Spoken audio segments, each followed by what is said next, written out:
Magandang araw mga ka-Love Racers! Ako muli ang inyong lingkod, Kuya Love. At nandito tayo ngayon sa Igbaras, Iloilo para sa isang espesyal na episode ng kwentong ka-Love Racers.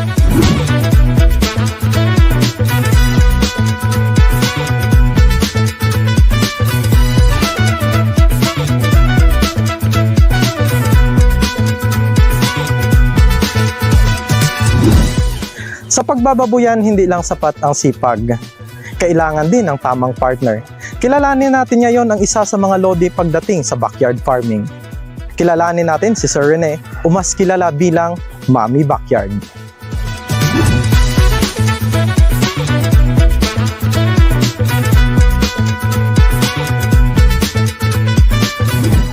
Hello sir, ako po si Norly Aguasito o mas kilala bilang Kuya Love ng Love Feeds. Sige sir, Nice to meet you sir. So sir, paano nyo po na-discover ang Love Feeds? Actually sir, nung nag-start po kami ng feed store, marami na kasi nagtatanong na kung may binibenta po kaming love feeds kasi mula nung elementary pa po kami sir, narinig na namin yung love feeds na yan eh. So ayun, di naman kami nagsisi kasi napakaganda ng circulation ng feeds dito kasi sobrang daming tumatangkilik kasi daw malakas ang maganda yung quality at saka madaling maibenta yung mga alaga nila.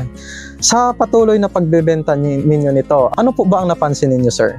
So ako sir, kasi kinobservant naman po ako, no? Yung quality po ng feeds ay maintain. Mula noon hanggang ngayon, yung feedback is the same po. Minsan, medyo kulang din po kami sa capital. So, yung buffer namin ng stock, minsan, kakaunti lang. So, may mga times na naubusan po kami kasi sobrang demand po talaga.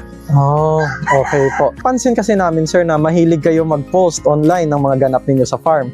Yung pag-AI or so kung ano man yung trip nyo na nakakaaliw. Opo. Meron na po kayong 10K followers sa Facebook. At kailan po ba kayo nagsimula mag-post or mag-content ng baboy ninyo? Actually sir, 2024, na po ako sa Facebook. Kaso nag-open ako ng aking professional mode sa Facebook 2025 yata. So ayun, nung una, hindi naman po nung seryoso talaga na content lang. Content lang. Kaso napansin nila na merong educational value at saka ayun. Nakakakuha sila ng ideas. Opo. Okay. So ayun, ginawa nyo na lang na seryosohin na lang at pagkakitaan. Opo. Okay, mag-collect ako ng similya at saka yung mag-care po ako ng barako, doon po, binibidyo ko na lang kahit na wala po akong videographer. Yan nga rin po sir ang napansin namin kasi isa sa pinakamaraming views ninyo yung bore ninyo na sobrang laki. Opo. Pwede po ba kayo magkwento tungkol sa inyong bore? So yung bore na to sir, sad to say na call out na po namin yun kasi hindi na po siya agile gaya ng dati. May napansin na po kung nagde-deteriorate na po yung katawan at saka yun, mahina na pong maglakad. Pero yun sir, napakabait nun at saka sir, good for sila pang patining po na production. Okay. So sir, pwede po ba kayo mag-share ng tips sa tamang pag-aalaga ng bore? Kasi meron sa mga ka-Love Racers natin ang nagpaplano din na maging bore operator Pwede po kayong magbigay ng tips sa kanila tungkol lang po sa bore? Sir, yung mapapayo ko lang po sa mga enthusiast or willing po na mag-start or mag-business ng artificial insemination, mag-handle po or mag-keep ng barako. Yes po. Ay una-una, yung behavior po ng ating baboy, yun po yung unang kilalanin muna kasi mahirap na po kasi yung boar is prone sa aggression na tinatawag. Yes po. Pwede kanyang atakihin, pwede kanyang kagatin. So kapag ganyan, proper lang po na guidance sa medyo may pagsimula na. At gusto ko rin i-share na kapag gusto nyo talaga ay hindi po kayo mahirapan kasi madali na naman po yung i-handle yung barako. Yes. Kasi yung libido po yung nagdadala hindi naman yun na pagdating doon na mahirap na po i-handle kasi yung instinct po nila pag nandyan po yung damisaw ay sasampa na po talaga yan. Agad tapos kunin mo na lang yung mag-collect na ng similya. Proper na lang po na sanitary kasi maselan po yung pagkolekta ng similya. Oh, yes po. So, di po talaga kami nagkamali na mapili kayo bilang brand champion dahil na din maraming stocks ninyo ng love feeds. Ginagamit nyo pa sa mga alaga ninyo at Opo. madalas nyo pa ma-feature ang aming product. Kaya naman sir, aminin natin na maraming feeds dyan, pero bakit isa ang love feeds na naging partner mo at i-feature pa sa social media page mo? Kamusta ho ba ang bentahan ng product? Demand po ba? So, nagpasalamat po kami no na na-discovery po namin yung love feeds at saka ito, yung mga feedback po na gaya po ng nasabi ko na maganda po ang quality mula noon hanggang ngayon. Saka satisfied po ang bawat konsumidor na gumagamit po nito. Yes. So, kamusta sir ang buhay pagbababoyan? Marami kasing mga love racers natin ang nagtatanong, ano po ba ang pinakamahirap na part sa pagpapalaki ng baboy? So, kung tanungin mo sir no kung kamusta po yung buhay bilang isang hog racer, kung pasyon mo po ay yung pag-aalaga ng baboy, for me, hindi po kayo mahihirapan, no?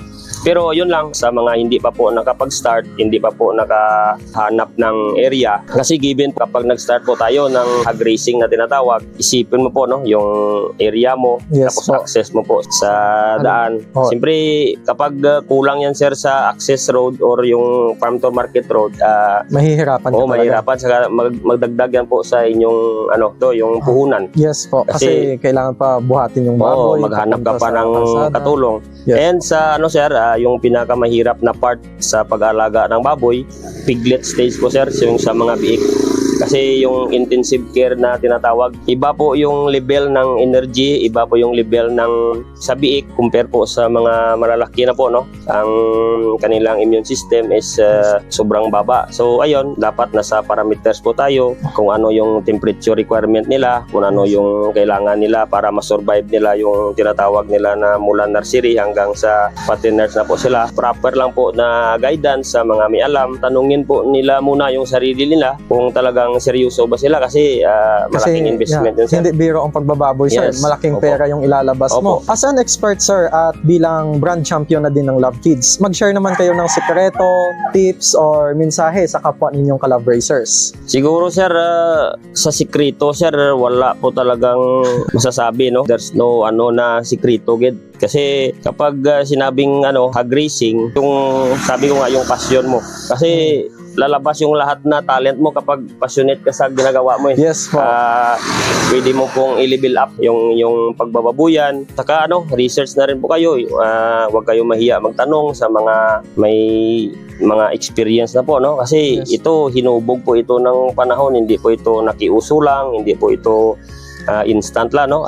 Kaya nga sabi ko sa kanila, walang shortcut po dito Yes. sa pagbababuyan po. Kasi pag pinasok mo yung pagbababuyan sir, dapat willing ka talaga mag-learn Yes. ng mga bagong technique o tamang pag-alaga. Hindi yung kung ano lang yung alam mo, yun na lang. Opo. Hindi yun pwede. Dapat mag-learn ka pa ng mas maganda at ibang way. Kasi sir, ngayon dapat competition kasi sa pagbababuyan is level up na po. Yes. Marami na pong mga bagong breeds, bagong pamamaraan. Kaya medyo high-tech na po yung pagbababuyan.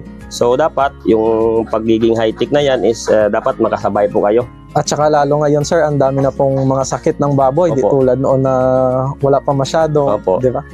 Bago tayo magpaalam, gusto ko lang magpasalamat ng tapat sa inyo sir. Sir Rene, salamat sa pagbukas ng inyong farm at store at ng inyong puso sa amin at sa lahat ng mga ka-love racers na nanonood. Welcome. Ang inyong sipag at tiwala sa Love Kids ang tunay na nagbibigay buhay sa aming misyon.